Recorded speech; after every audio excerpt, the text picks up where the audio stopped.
gentlemen, you just hit with the wow effect. Wait a second, this isn't my YouTube channel. What the is going on? Well, Peter, that's because you're doing what's known as a guest video for the YouTube channel Unpopular Culture. Wait, these aren't my subscribers? Oh no, I can't handle the pressure. They're gonna eat me alive.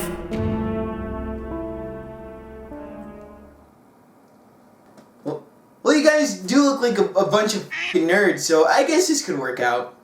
Hey guys, today I got something special lined up. We're going to be reviewing the Retron 3! You guys might be asking yourselves, hey Peter, what's a Retron? Well, settle in, kids. I'm about to tell you a story. I remember it like it was yesterday.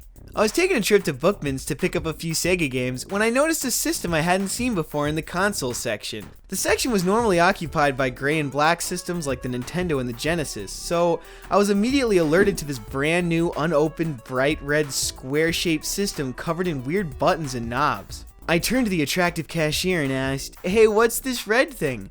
And she was like, "Oh man, you're Peter Versagner. I'm a huge fan of your show. Let's make love." I wanted to make love, but I also needed to know what this system was, so I did both.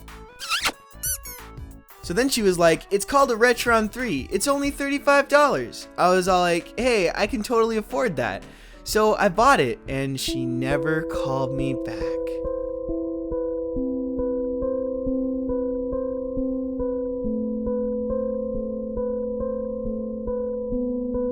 So, the Retron is a game system released by Hyperkin in 2009 that plays Nintendo, Super Nintendo, and Sega Genesis games. It's got 6 controller ports, 2 for each system, and it also comes with 2 wireless red controllers that look like they were designed to resemble a Genesis controller.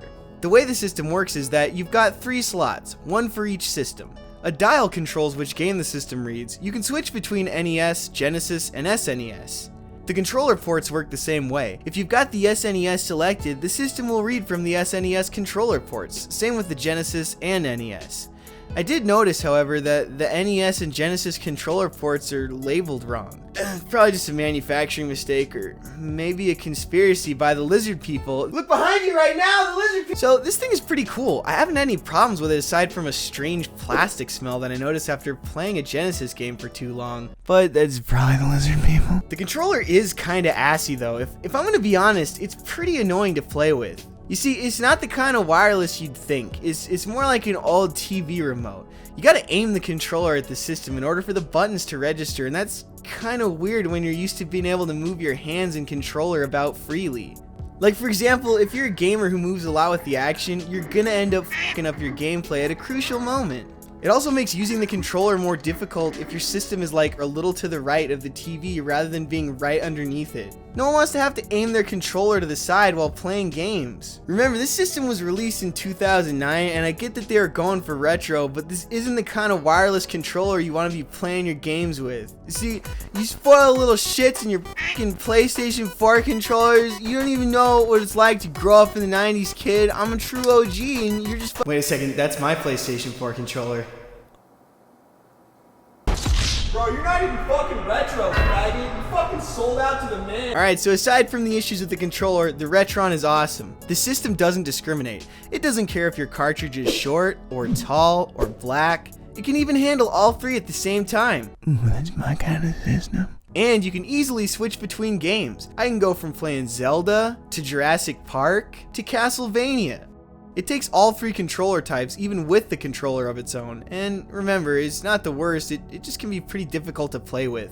Also, it is the only controller that you can use with all 3 game types, like you can't use a regular Genesis controller for the SNES games and vice versa. If I was going to rate this thing, I'd have to give it a 4.5 90s kids out of 5. Thanks for watching, guys. Don't forget to go subscribe to my YouTube channel, and death to the crafters. And now it's time for Comments with Peter, the part of the show where Peter reads your stupid fucking comments. Hey guys, today I got something special for you that was requested, or should I say demanded, by Common Writer. They said, next time review Donald Trump's hair. Well, okay, you demanding After all, 'tis the season for politics.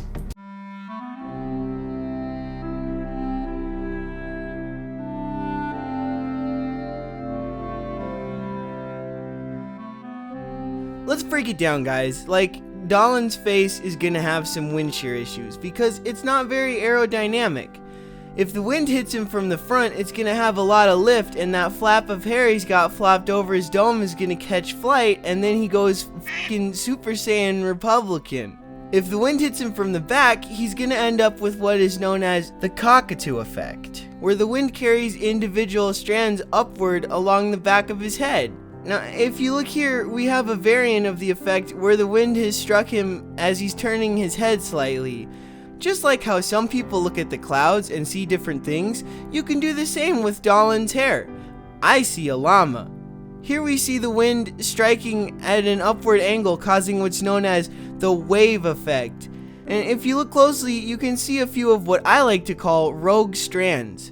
This is when the wind carries a few strands of Dahlon's hair further away from the main cluster.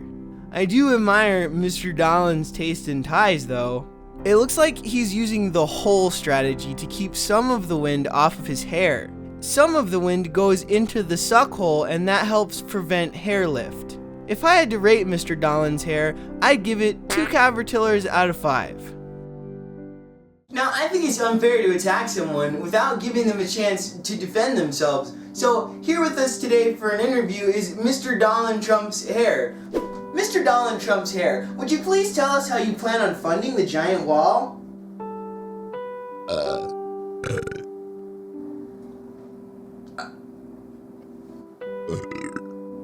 I'm sorry, I'm having trouble understanding you. Mr. Dollins, we're not done with our interview!